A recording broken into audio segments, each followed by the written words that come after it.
హైదరాబాద్ హైదర్గూడలో ఏర్పాటు చేసిన సమావేశంలో ప్రతినిధులు చొప్పరి శంకర్ ముదిరాజ్, విజ్ఞాన దర్శిని రమేష్, డాక్టర్ వెంకటరెడ్డి, రవిశంకర్ తదితరులు మాట్లాడుతూ ఉమ్మడి రాష్ట్రంలో గత వైఎస్ రాజశేఖర్ రెడ్డి నేతృత్వంలో కాంగ్రెస్ ప్రభుత్వం 2008లో జీవో నెంబర్ 489 ద్వారా ఓ కమిటీని ఏర్పాటు చేశారు.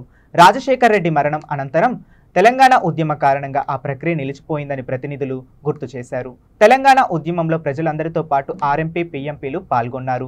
రాష్ట్ర ఆవిర్భావంలో బీఆర్ఎస్ ప్రభుత్వం ఆర్ఎంపీ, పీఎంపీలకు సర్టిఫికేట్లు ఇస్తామని చెప్పి మోసం చేసిందని వారు విమర్శించారు.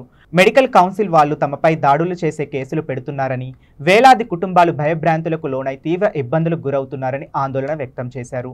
సీఎం రేవంత్ రెడ్డి ప్రభుత్వం కాంగ్రెస్ పార్టీ ఎన్నికల్లో ఇచ్చిన అభయహస్తం మేనిఫెస్టో హామీకి అనుగుణంగా ఆర్ఎంపీ, పీఎంపీలకు 2009లో జీవో ప్రకారం శిక్షణ పూర్తి చేసిన వారందరికీ సర్టిఫికేట్లు అందించి ప్రభుత్వ గుర్తింపును ఇవ్వాలని కోరారు. తెలంగాణ గ్రామీణ వైద్యుల ఐక్య వేదిక నాయకులు బాలబ్రహ్మచారి గారు, అదేవిధంగా టిఎస్ ఆర్ఎంపీ, పీఎంపీ నాయకులు హుస్సేన్ గారు.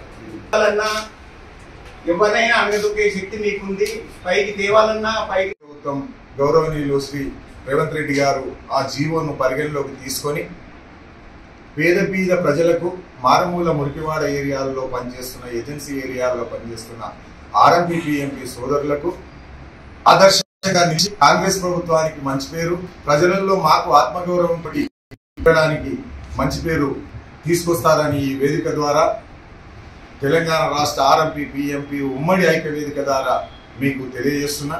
అదేవిధంగా సంఘాలు ఏవైనా సంఘాలకు అతీతంగా రాష్ట్ర సంఘాలకే మేము మనవి చేస్తున్నాం. రాష్ట్ర సంఘాల నాయకులు కూడా మీ బేషరతుగా మీ ఇగోలను పక్కకు పెట్టి ఒకరు నిరసన అని, ఒకరు పాదయాత్ర అని, ఒకరు ఇంకో విధంగా చలో హైదరాబాద్ అని ఇవన్నీ కార్యక్రమాలు చేయకుండా ప్రభుత్వము సాకులంగా ఆర్ఎంపీలకు న్యాయం చేస్తామని మేనిఫెస్టోలో పెట్టింది. ప్రభుత్వము మంత్రులు ఖచ్చితంగా మీకు న్యాయం చేస్తాము, మీరు కలిసి రండి, ఐక్యంగా మీరు కలిసి వస్తే మీ ప్రాబ్లము ఒక రోజు కాదు, ఒక 2 రోజులు కూర్చొనైనా దీన్ని పరిష్కరిస్తామని చెప్పి వైద్య ఆరోగ్య శాఖ మంత్రి గారు, అదేవిధంగా ముఖ్యమంత్రి గారు కూడా సాకులంగా ఉన్నారు. కాబట్టి మేము అతి తొందరలో కూడా పెద్దలు మన ఉమ్మడి వేదిక మన రమేష్ గారు మరియు శంకర్ ముద్రాజ్ గారు, బాల బ్రహ్మచారి గారు మరియు అదేవిధంగా రమాశంకర్ గారు, మోహన్ గారు, తన్వీర్ సత్యనారాయణ గారు, హుసేన్ గారు మరియు మా కార్యవర్గ జిల్లాల అధ్యక్షులకు అందరికీ మనవి చేసేది ఏంటంటే వాళ్ళందరినీ తీసుకొని ఈ వేదిక ద్వారా ఖచ్చితంగా ఆరోగ్య శాఖ మంత్రికి పూర్తి వివరాలు ఇచ్చి తెలంగాణ రాష్ట్రంలో పనిచేస్తున్న అందరు ఆర్ఎంపీలకు న్యాయం చేయడానికే మేము ఈ వేదిక ఏర్పాటు చేసినాం.